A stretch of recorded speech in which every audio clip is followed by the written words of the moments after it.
Welcome back to IronHand Tech. Today, let's explore the special process of recovering gold from phones at a local factory.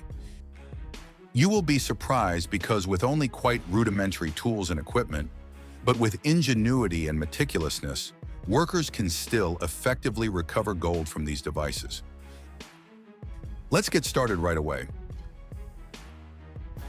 As you may know, electronic devices contain a small amount of gold. On average, a ton of electronic waste can contain from 100 to 300 grams of gold. Thanks to its excellent electrical conductivity and good corrosion resistance, gold significantly improves the performance of electronic devices. Recovering gold from electronic devices not only makes economic sense, but also plays an important role in saving resources and reducing e-waste, which is very harmful to the environment, while providing a source of gold without having to mine it. However, the gold recovery process is not easy and poses a great risk to the health of workers. And in local factories, this is even more evident, as you can see in this video. These old phones are collected from all over the factory. They are ready for the gold recovery process. First, they will be disassembled to separate the shell from the circuit board inside. Screwdrivers and pliers are the tools used in this part. This requires time and meticulousness. If not removed completely, the remaining shell will affect the recycling process later. The plastic shell can be recycled at another factory.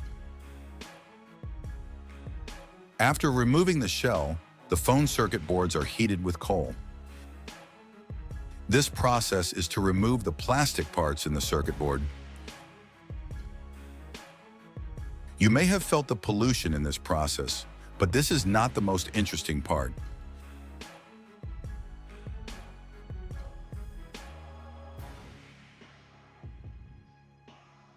After burning, only the circuit board containing gold remains. They will be crushed to serve the next process. This is a manual crusher. The iron balls will be put into the machine chamber. When rotating, they collide and break the electronic circuit boards.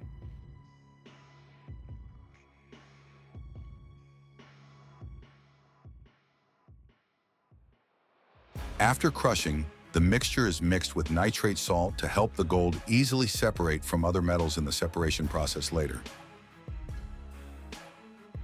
This mixture is heated to an extremely high temperature, up to 1,500 degrees Celsius. At this temperature, all the components in the circuit board are melted.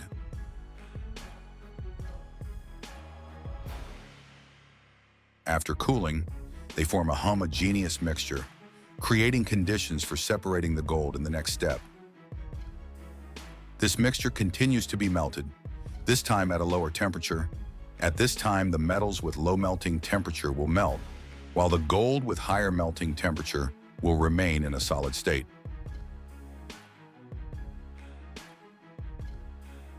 Now comes the chemistry.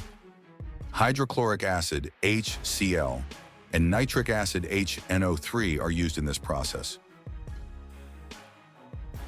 The principle is very simple. When the metal circuit board is immersed in this mixture, copper, silver, and aluminum will melt in the solution, but will not affect the gold.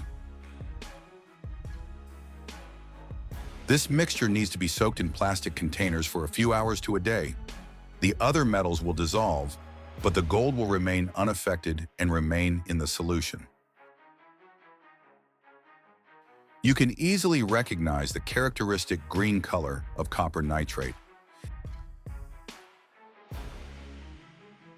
This is an extremely toxic process. In this factory, you can see the workers not even wearing masks. This is the dark side of the recycling industry, when low-tech and poor countries become the dumping ground for electronic waste of developed countries. The lack of jobs and poverty force them to do toxic work in conditions of lack of protective equipment and outdated tools. Gold is filtered from the dissolved solution. You can see a very small amount of gold is recovered after this process. To obtain pure gold, the the recovered crude gold is melted. In a simple furnace, workers heat the gold at very high temperatures to remove impurities.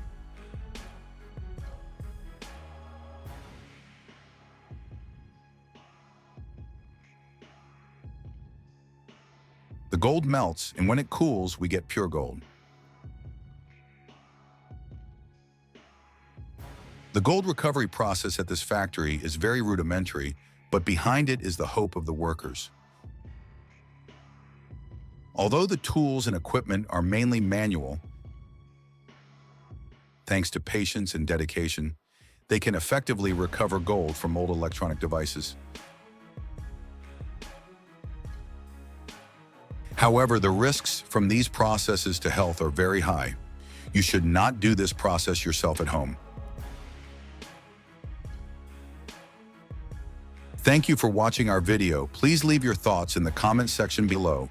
Don't forget to like, share, and subscribe to the channel so you don't miss the next interesting videos. Now, goodbye and see you again.